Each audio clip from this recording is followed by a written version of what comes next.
everyone, it's Emily Graziano, and this is a video I've been wanting to do for a very long while, but just haven't because, I don't know, I just honestly didn't feel up for it. I don't know.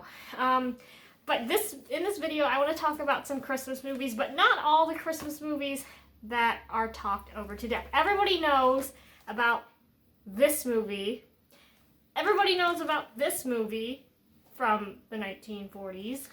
And then, of course, everybody knows White Christmas, A Christmas Story, Home Alone, both 1 and 2, and The Santa Claus. But I wanted to talk today a little bit about movies you may not have heard of. So, and I wanted to keep this kind of short, so I'm not going to be like rambling for 20 minutes like I normally do, because you're all busy with Christmas things to do. So, in this video, I'm going to talk about 5 Christmas movies you may not know even exist.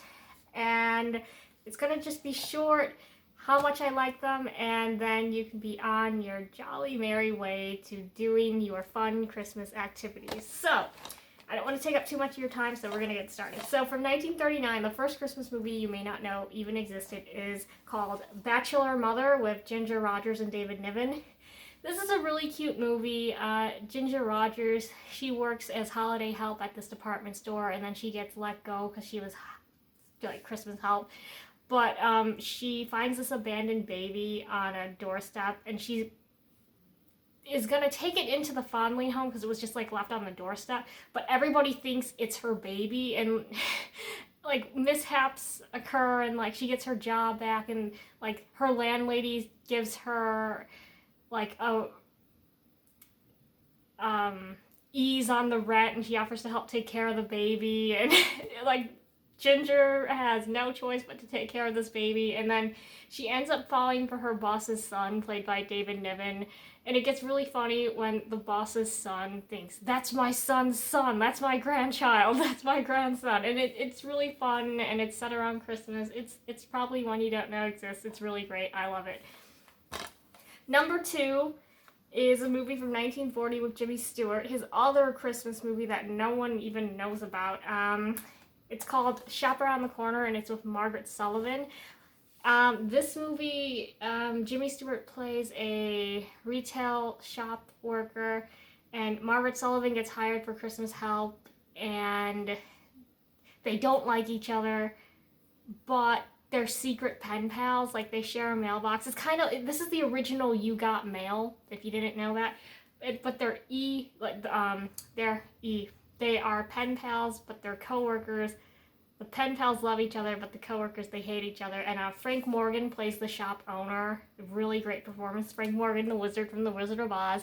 It's just so good. And Margaret Sullivan, longtime friends with Jimmy Stewart, they knew each other on Broadway when they were first starting out and like doing plays and stuff like that. Like, but you don't know this, but Jimmy Stewart had a major crush on Margaret Sullivan, but nothing ever happened because for 18 months, Margaret Sullivan was married to his best friend, Henry Fonda. Then they divorced, and like Jimmy Stewart couldn't do anything because, you know, Henry Fonda's his best friend. So they never got together like in real life, like romantically, but on screen they did 4 movies, and it shows. It really shows how much Jimmy Stewart had a crush on her. So I love this movie. It's really cute. I got to see it on the big screen recently. Shout out to the family that invited me. You know who you are. So Shop Around the Corner.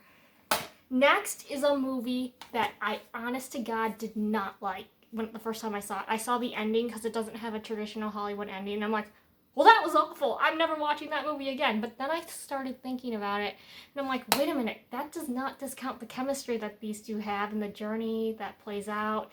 And it may be unconventional of an ending, like a, what? You can't do that. That's not a happy ending, but it doesn't, you can't discount that because it's, the film was just so good. The ending may have caught me off guard, but it's called Remember the Night from 1940 with Fred MacMurray and Barbara Stanwyck. Oh my God.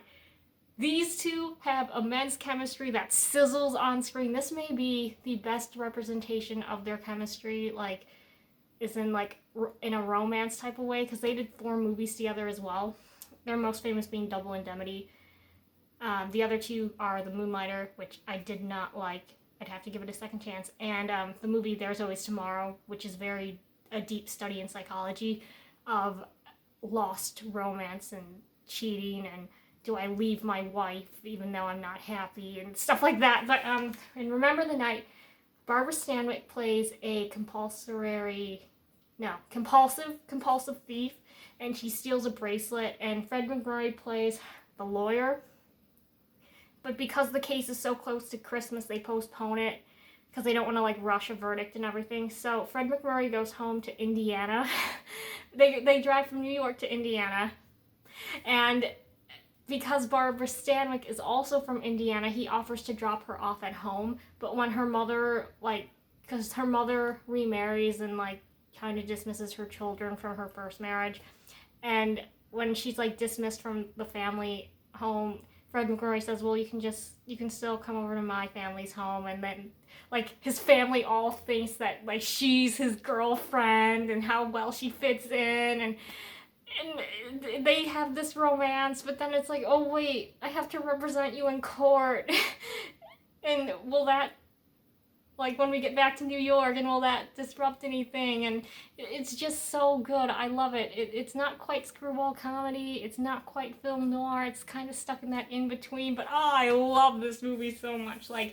There's sweet scenes, there's sad, sorrowful scenes. It's just good. But the ending, I'm oh no, that can't happen. But when looking back on it, it's actually a pretty interesting ending because they aren't afraid to go there and do that sort of an ending. So, Remember the Night.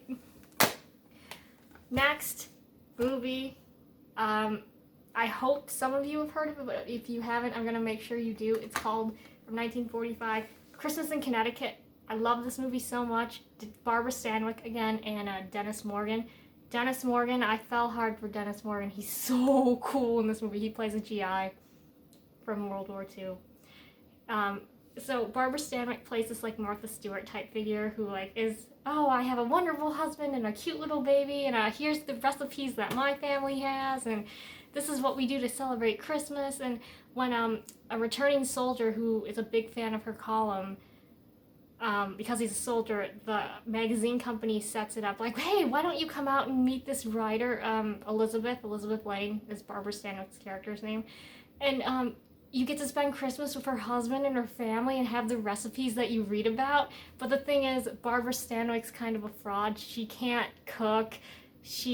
All she does is write the recipes. Somebody else comes up with the recipes. All she does, she's a writer basically, but she's not living that lifestyle. So they have to okay, we gotta borrow a baby. We gotta get you a fake husband. We have to get you a house in the countryside. And it's really, really funny. And of course, even though she has this fake husband, she starts falling for Dennis Morgan.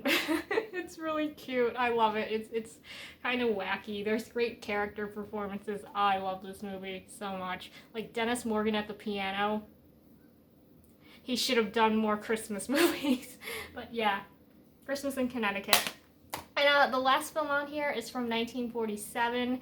It's called It Happened on Fifth Avenue. This is very interesting because it's not carried by star actors. It's basically character actors at the front and center, but it's just such a great story, and it has such a good heart where these rich people leave their fancy New York mansion to go down to Florida, and because their house is vacant, these homeless people come in and use their house.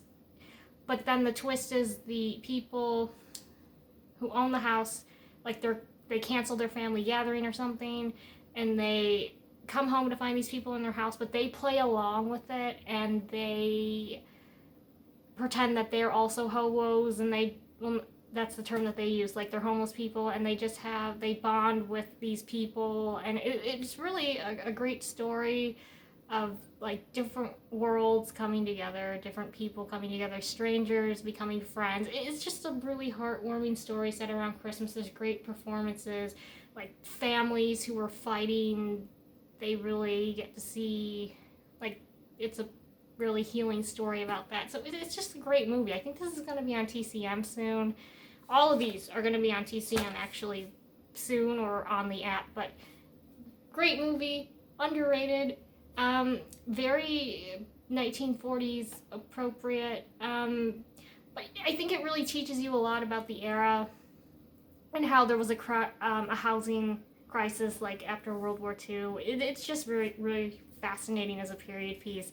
So it happened on Fifth Avenue. This one is directed by Roy Del Ruth. It was almost directed by Frank Capra, I believe.